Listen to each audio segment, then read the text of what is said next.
Welcome to Every Game, where I play every game by a developer. After a brief hiatus from the series, I'm back to talk about Amanita Design. Founded in Prague, Czech Republic in 2003 by Jakub Dvorsky, the team has grown to include about 30 people, oftentimes working in multiple teams on different projects for upwards of 10 years to create a single game.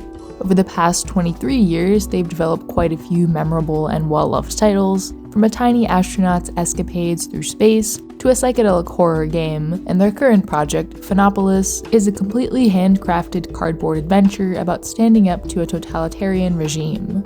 Amanita Design has also produced a variety of short films, music videos, and even a board game, but those won't be the focus of the video today because their back catalog has kept me quite busy over the past few months. The developer chosen for this video was decided upon by a member poll, so please consider joining if you'd like to cast your vote for the next installment. Now, let's get started.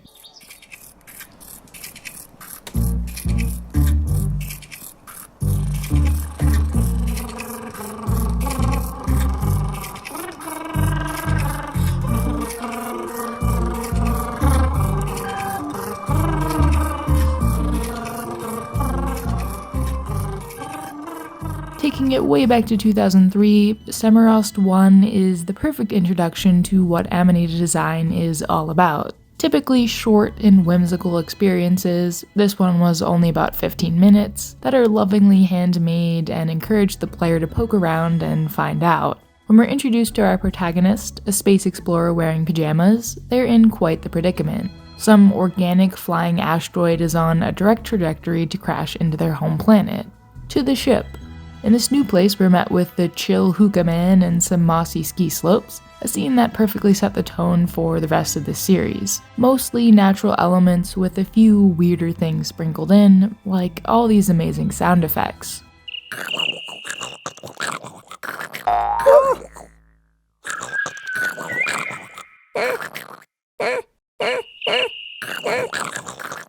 Okay, the real human face thing is starting to creep me out.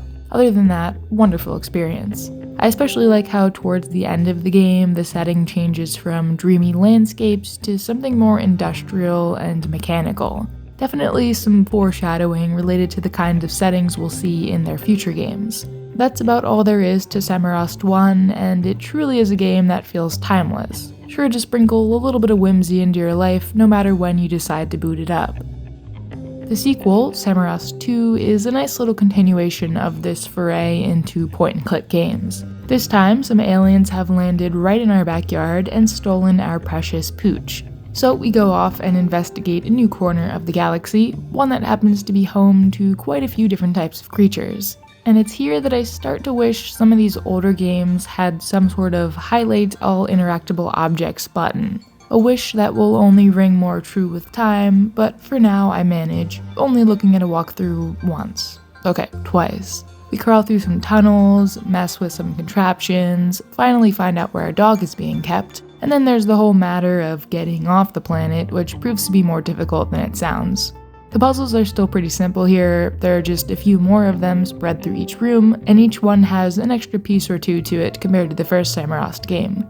It's pretty easy to see why people love these games and this studio. They lean into the weird and the silly, and ooh, I'll have to remember those moves for the next time I'm at the club.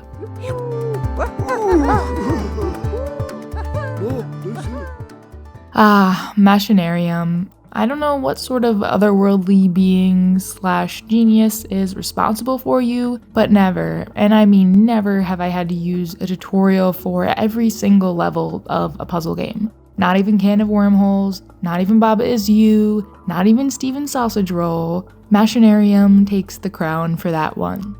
But it's so cute, surely it couldn't be that hard, just poke around here and there for a few objects, turn some knobs, put something somewhere, and surely I'll be able to figure out one of these on my own. Once again, we return to the issue of not knowing if something is able to be interacted with. For example, in the first level, which surely I should have been able to figure out, I just never knew that you could pick up and move these ladder rungs. I guess if I had no internet connection and this was the only thing I had downloaded, I would have figured it out eventually, but the temptation to cheat grew too strong to ignore. Machinarium does have a brilliantly diabolical way to encourage players to try a little harder to figure out the solution on their own. That is the hint minigame. Each level has a free, simple hint, but sometimes, most times, even though I knew what my goal was, I just didn't feel like I had all the pieces yet to reach it. Enter the book. This book contains an entire illustrated walkthrough of whatever level you're currently on. You just have to suffer through 1 minute and 19 seconds of this dreadful minigame to access it. At first I wanted to play things by the book and use the hint system as intended, only breaking it open when I really truly needed it. But by the time I got to around this part of the game, I somewhat regrettably had the full walkthrough pulled up on my phone. Some things just aren't worth the headache, you know? And I still had 6 more games to get through after this. But then I finally started to get it. Sure, I may still have needed help with a particularly diabolical puzzle from time to time, but as I explored more of this world and started to solve a few small puzzles on my own, that's when I fell in love. Difficulty aside, Machinarium is such a memorable experience with some really clever puzzles, even if others just didn't make any sense to me. But now it's time to move on and hopefully play something that involves a little less thinking. And I got just that in Botanicula. While Machinarium takes the mechanical robot parts of Samorost and runs with them, Botanicula dives into the nature part. You play as this extremely adorable gang of seeds, insects, critters, and click on lots of other seeds, insects, and critters scattered around the environment.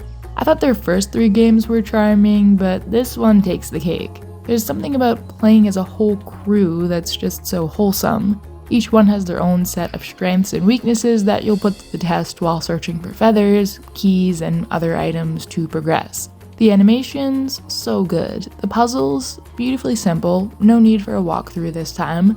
In fact, the devs themselves even state in the Steam description, relaxed game, perfect for hardcore gamers, their partners, families, and seniors. Safe to say, Botanicula quickly took its place as my early favorite pick, although I still haven't even made it halfway yet.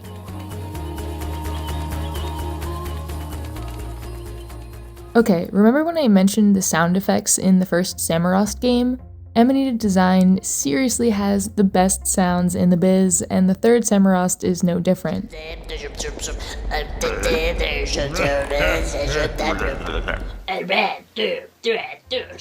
This time, our little astronaut is gifted a strange magic flute that has fallen out of the sky, and we use it to build a spaceship and travel to different planets. Somehow they keep making each game more charming than the last, and seeing these kind of surreal alien landscapes now with this much detail shows how much the studio has grown in the 11 years since the sequel came out. The puzzles here are now a little more involved, although not quite as much as they are in Machinarium, but there is a little more thought involved here than there was in Botanicula. A nice happy medium. They did, however, take some notes from Machinarium, I think, namely the puzzle walkthrough book, which has a much less tedious minigame that only takes about 15 seconds to complete. Still a bit of friction here to get the player to think, but not something that they'll dread if they have to resort to it. I love how this game works through a bunch of different biomes now, although sometimes you do have to walk kind of far to find certain things. And the focus on music, which honestly appears in all their games, and nature are really nice motifs to revisit once again. Really, you can't go wrong with this one or any game in the series if you like pointing and clicking, which I'm assuming you do if you're here. Now here's a weird one. CHUCHEL is the first in a series of 4 games that released back-to-back each year from 2018 to 2021, which is certainly only possible because Amanita Design is broken up into smaller teams. And this one must have been made by the team of misfits, with all due respect, because, well, look at it. CHUCHEL the cheese puff here is a heavy sleeper, but once we are finally to wake them up and get them to their breakfast, their precious cherry is stolen, and thus we are launched into a comedic quest full of rivalries and setbacks in order to retrieve it. Like Botanicula, this is sort of a mindless puzzle game. If you keep clicking on things, you'll eventually find the solution. And somehow this one is even funnier and more over the top. At least I thought it was easy until I reached this screen where I fumbled around for 5 to 10 minutes before looking up a walkthrough and realizing the thing I was supposed to click on was invisible the whole time, and then halfway visible. I never had this happen to me in a game before, but out of all the games I played for this video, this is the only bug I encountered, so really not too bad. While CHUCHEL's visual theme is certainly a bit different than the rest of Amanita's games, especially with its oftentimes completely blank backgrounds, which are oddly appropriate here, it still fits nicely with the rest of their catalog. It's got great animations, fun music and sound effects, and is very quirky. I like it. As soon as I booted up this next game, Pilgrims, I realized, hey, this is just like that minigame from Samorost 3. Kinda weird to see a card game in this list, I'll admit, but it makes a lot more sense if you know about this connection. The biggest thing that stands out to me about this one is the fact that it takes place in a small but open world. As you explore each landmark on the map, you'll pick up objects and characters, which you can then swap out and experiment with in order to complete tasks given to you by NPCs. One character would like a fish, so the solution here is pretty obvious. Just acquire a fish and roast it over the fire. But to do that, you need a fishing pole. Now this guy conveniently has one, but in order to get it, you'll need to make him happy. This one requires a bit of abstract thinking. Pilgrims is the one that was turned into a board game that I showed you in the beginning, which I can see why they did that, it's already got cards in it. It's also on mobile, as are the vast majority of their other games. Wait, hold up, all of their games are on mobile. That's actually a pretty smart business decision. I'm curious how much of their sales come from each platform, and if this was always the plan all along. I guess it probably wasn't a thought yet in 2003, but still. Pilgrims, a short one that makes card games fun. Just the phrase card game to me always sounded either kinda lame or overwhelming and involving lots of numbers and stats, but here it just works. And it's cool to see that connection between different games in their catalog. So now that we're over 2/3 of the way through this video, where do I stand with these games? Do I have a favorite? Tough to say. I mean, Machinarium's got the setting and atmosphere for sure. I love me a good robot city, but I just couldn't fully get into the puzzles, you know? The Samorost games are gorgeous too, but there was something about just happily clicking away in Botanicula that made me feel more relaxed. And Pilgrims was a pretty refreshing one too. Guess you'll just have to keep watching to find out. Oh, what's this? World's Longest Ladder? Bring it on. Creaks, or should I say Ladders, the video game, is more my kind of puzzle game than a point and click. I guess it's a Sokoban game. Each level builds on the mechanics and knowledge you learned in past levels, slowly becoming more complicated yet ingeniously compact at the same time. This one does have the most Machinarium-esque setting, so bonus points there, but the protagonist is nowhere near as endearing. Sorry, Arthur. That's definitely gotta be his name, just look at him. The biggest reason I found myself really gravitating towards this one is because it has a sense of progression that all the other games here lack. Not story progression, but mechanics and complexity. You'll meet a bunch of different types of creatures and critters that react to you and the environment in different ways, and you'll have to juggle everything that you've learned about them up to that point in order to progress. I also really like these interactive paintings you find scattered through the world. They made me feel happy? Uh-oh, what's going on? And it's happy game. If I hadn't had to purchase all these games and look at their screenshots and stuff before making this video, I would have been shocked to see that this studio made a horror game. Much like Creaks, it also starts off in a bedroom, which why on earth did Arthur place his bed over there? He really needs to talk to that space planner guy and do a little bit of reorganization. Happy Game plays most similarly to CHUCHEL, which is funny because that's the most over-the-top and bright and colorful game on this list. Happy Game is black, white, and red. Also like that one, our main character is driven by an object that they're chasing through each level, this time a ball, in order to distract themselves from the horrors all around them.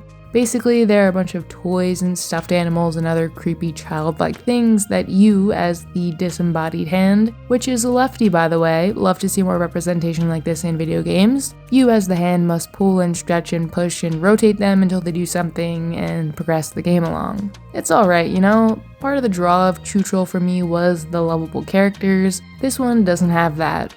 I still don't know which game in the collection is my favorite, but it's pretty clear that this is my least favorite. Now, if they made a survival horror game along the lines of, say, Crow Country, I'm totally on board. So Happy Game was released 4.5 years ago in October of 2021. Where does that leave us today? Well, I was going to tell you all about their next game slated for release called Phonopolis, but then last week they launched the demo, almost like they knew I was working on this video. And holy moly, this thing is gorgeous. I know I keep mentioning the sound, the animation, but the sound, the animation, my mind is blown. Some things just don't quite transfer 100% from trailer to brain, so please go play the demo if you haven't so you can understand exactly what it is I'm talking about. This is the first Amanita game that is voiced. Our protagonist Felix narrates some of the story, but it's not in an overbearing way, don't worry. For one reason or another, he's found himself suddenly immune to the leader's propaganda that's spewing out all through the city over loudspeakers. This causes him to get curious and go investigate, and leads us to some great diorama puzzles and an escape sequence above the streets. The 12 FPS animation and the way you interact with the environment feel almost tangible, and there are so many little details that make this world so lively. If I had to guess, I'd say that the last 4 games before this one, from CHUCHEL onwards, were more of experiments, breaking up into different teams and coming up with some unique ideas that stray away from the usual pointing and clicking, whereas Phonopolis is the main course. I'm very, very happy to say that Amanita Designs still got it, even after 2+ decades in the biz. Now, before we go, I need to ask you all one very important question. Who's cuter, the space gnome or Joseph the robot?